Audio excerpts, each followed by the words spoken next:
Hey, what's going on, good people? Welcome to Russ Can Fly. Yep, I'm back.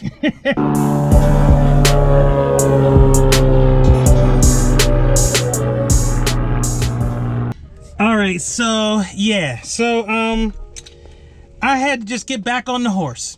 Am I nervous? No, I'm focused, I say, more than anything. And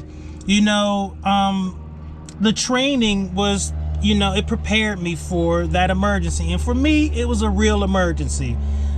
I don't know what was going on, but for me, the engine was just not performing the way it should. And I didn't want to question whether or not that was true. So I want to be as safe as I can. So I am very conservative, so I put it on the ground. Now this flight is to basically get me back in the plane right after that and, not be worried about flying, because I love this. And it does come with its risks. But if I do what I'm trained to do, those risks will be minimized. So without further ado, let's get flying. But before I do that, I want to give a huge, tremendous shout out to Leading Edge Aviation. These folks are awesome. As you can see from the last video, they really took care of the situation. They took care of me. The CFI that came to, pick up and look at the plane, he was very gracious about, giving me support about my decision making. The owner is a phenomenal guy. The mechanic, he's like a brother that I never had. So shout out to Leading Edge Aviation. You guys are awesome. You got me forever. So anyway, let's get on out of here. Let's fly. Clear prop.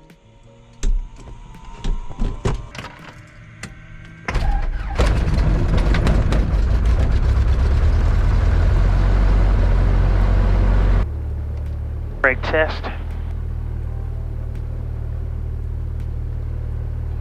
Brakes are good. Okay, let's get for my run up. Alright, brakes. Wheels on both. Trim is set for takeoff. Flight controls, that one's up, that one's down. And I would be the first one to admit that this run up, I was completely thorough. Double and triple checking everything, because I'm not gonna lie, this was my first flight after the emergency, and I wanted to make sure I got everything checked out. Doylestown traffic, Cessna 734 Alpha Uniform, holding short of 23, waiting for the landing traffic, Doylestown. Alright, so I'm just waiting for this landing traffic, and then we're gonna get on out of here. Now, I will admit, I heard them call final, and I really did have enough time to take off before they came in, but I gotta tell you, I was, as we watched them come in, I was making sure I was so careful. I'm not taking any chances whatsoever. Your boy is like very new. Like I'm just a shiny new pilot just starting off again, which is good because I'm focused. Alright, flaps are up, mixture's full rich, carburetors off, fuel tanks off, both. Trim set for takeoff. As I was preparing myself to take off, I thought about this other traumatic experience that I had back in the day, and it made me realize, failure's not the end, and it's not about the falling down, it's about the getting up. It's not about the failing or being challenged, it's about what you do with it. And I couldn't believe that this thought popped into my mind as I was getting ready to take off, and I thought, man, you've survived some things in the past, so you got this. Fly the plane. Doylestown traffic, Cessna 734 Alpha Uniform, departing runway 23 out to the west, Doylestown. And again, the good Lord put me through some other circumstances that prepared me for this, this takeoff. And so, no spirit of fear. Let's make this happen. Come on, Russ, fly the plane. Flaps are up, mixture's full rich, full tanks on both. Trim is set for takeoff. The absolute beauty of all of this is that I felt perfectly confident that everything was going to be all right because I wasn't in that cockpit alone. All right, I see 23, 23, 23, heels to the floor, full power. All right, engine instruments in the green, Oil temp, oil pressure, suction, all look good. Airspeed is coming alive. And she's off. Get that nose down. And again, I had a little bit of that wheel shimmy, but I was ready for it a little bit. But you can see my camera kind of fell down a little bit. Doylestown traffic, Cessna 734 Alpha Uniform, right crosswind, turn out to the west, last call, Doylestown. And of course I did notice that my camera was down, but you know, all my attention was on the takeoff part of the flight, which is very important to be dialed in, and making sure that I was flying my correct heading to my destination. So eventually I do fix the camera, but right now I'm just not really worried about it. Just flying the airplane and being safe. All right, going up to 4-5. Let's do our climb checklist. Climb, the power is set, mixture is set, instruments, landing light is off. All right, let's cruise her out. Cruise fixture, so we're gonna pull our power, do our mixture, and then check our instruments. All right, I'm pulling my mixture, making sure I'm doing that. All right, so just making my way out to the west, and I trimmed her out, and hopefully you can see this. So got her leaned out, got her trimmed down. I'm a little higher than I need to be, so I'm gonna bring that down. Need a bit more nose down trim, and I'm getting used to this sight picture, but this plane. So this is the 172. I flew Derek in this plane, and now she definitely hums along. I'm gonna go ahead and switch frequencies here. And I will say, being back in the cockpit of a 172 definitely made me feel more secure. Just a much more robust engine. I mean, 115 horsepower in the 152 versus 180 for this 172. Yeah. And one of the things I will do is, so let me see. All right, so engine temperatures are good. Last, back to 2, 4, 5, 4, 5, 5, 5, 5, 4, 5, yeah, there we go. All right, everything is humming along here. We're in good shape.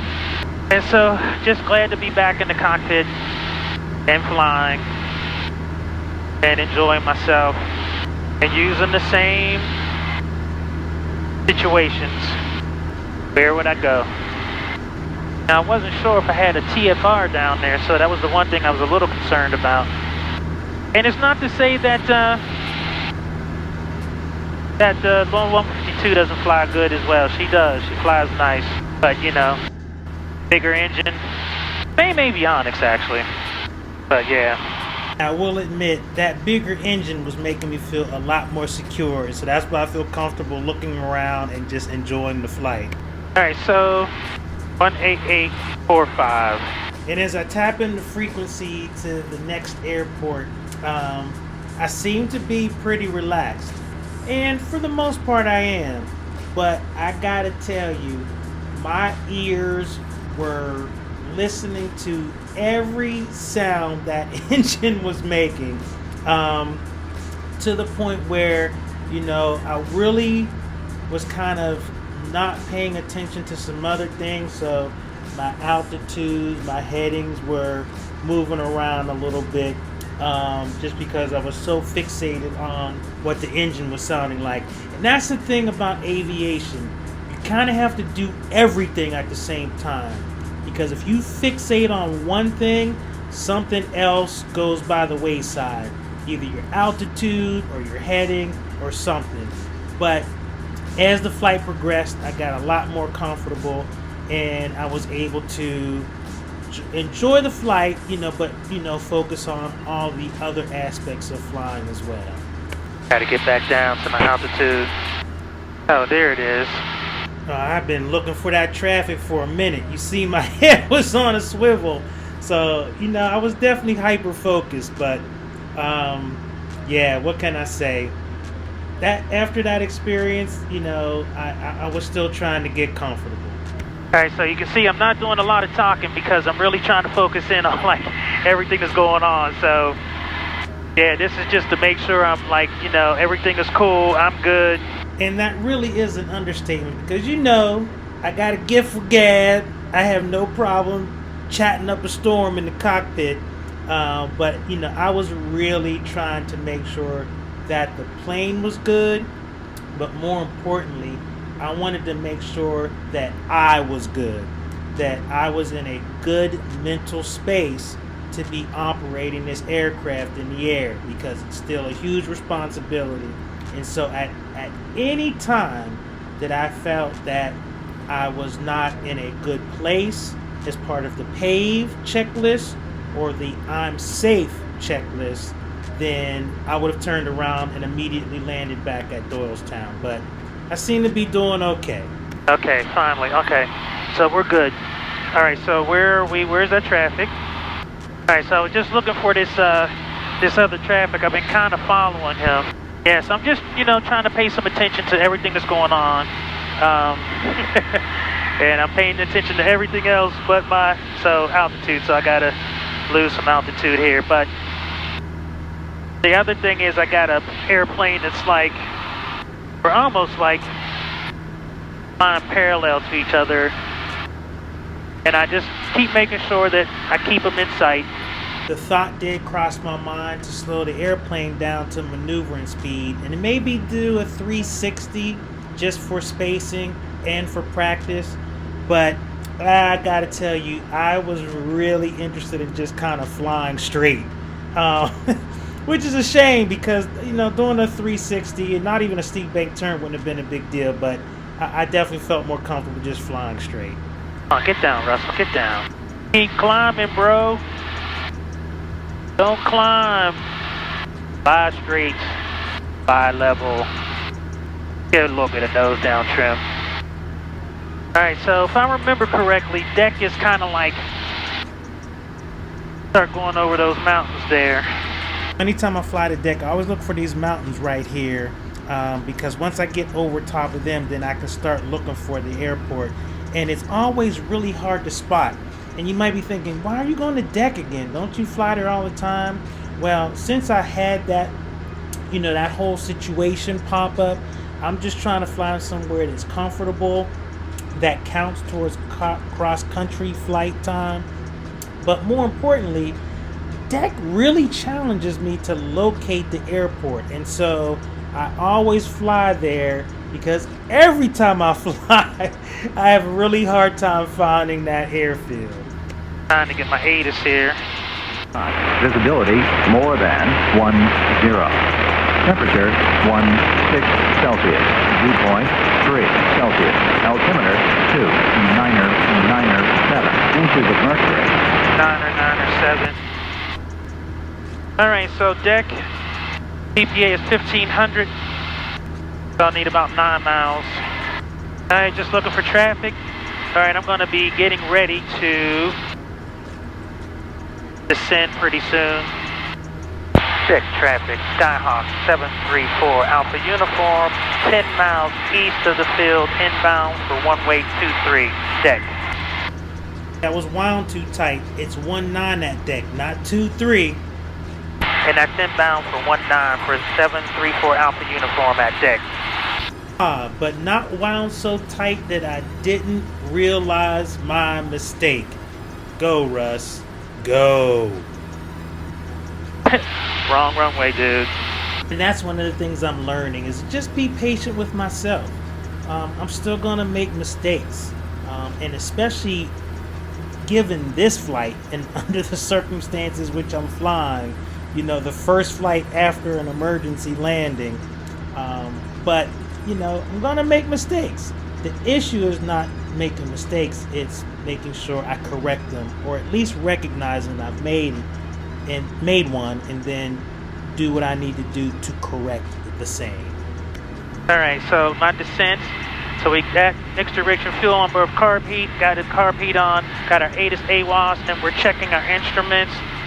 Everything is in the green, going down to 15. All right, so this time I want to find the field. So I know it's like this road. So I know I'm on it. And I always try to use these indications to use dead reckoning to find this airport, and I still struggle. Come over here a little bit. I got to get down so I can slow up a little bit too. All right, so there's that road. And this is the road that I look for every time. And I usually find the road, no problem, and I follow it. And then I'm supposed to make a little bit of a right, but I still can't find the field. Coming down. Deck traffic, Skyhawk 734 Alpha Uniform, 5 east of the field, inbound for runway 19, going to be entering the 45 for the left downwind for 19, deck. All right, so let's do our pre-landing checklist here. Valley traffic 172 Tango. All right, brakes, pedal test. Down out of 4,500. Pedal test is good. Let's get our landing light on. Autopilot is off. Mixtures for best power. Seatbelts and harness are good. Carb heat is already on. Come on, dude, get down. Fuel on both and flaps as required. All right, so I got to start slowing down here a little bit. A little too fast. Let's slow down. Let's slow down. All right, there's that railroad. And as you can see, I'm using everything in my arsenal to locate the field by these different points that I remember from flying before. And again, two things are going on. There's a few planes in the traffic pattern at deck, and one is doing pattern work. But the other thing is, I'm just trying to stay comfortable and just know that this flight was not the last flight. This is a different flight, and I'm doing okay. Oh. And you can see I'm right over top of it by the time I see it. And I'm supposed to be already turning downwind. Now, you know, of course, what I should have done was just fly over the field, maybe go upwind, and then enter the pattern back down that way. Deck traffic, Cessna 734 Alpha Uniform, left downwind for runway 19, deck. Deck traffic, Cessna 74 Alpha Uniform, left base for runway 19, deck. And admittedly, I'm a little discombobulated just because I got so close to the airport before I recognized that I was there. And so now my pattern's a little tight. So I probably should have just pulled myself back. But I don't know. It was just a little discombobulated. Deck traffic, Skyhawk 734 Alpha Uniform, final for a one-way deck. All right, so kind of high. My pattern kind of sucked. But and I'm playing tight, you know. I'm a little nervous, so a little nerve-wracked, but gonna go ahead and bring it on in. So you know how I do. Let's cue the music. Let's see how this goes.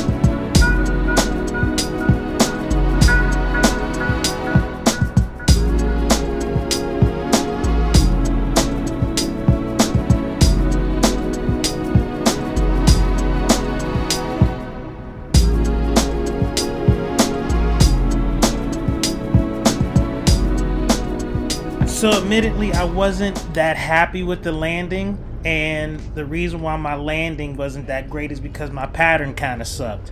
And so as I back taxied and prepare myself to fly back to Doylestown, here's the praise report.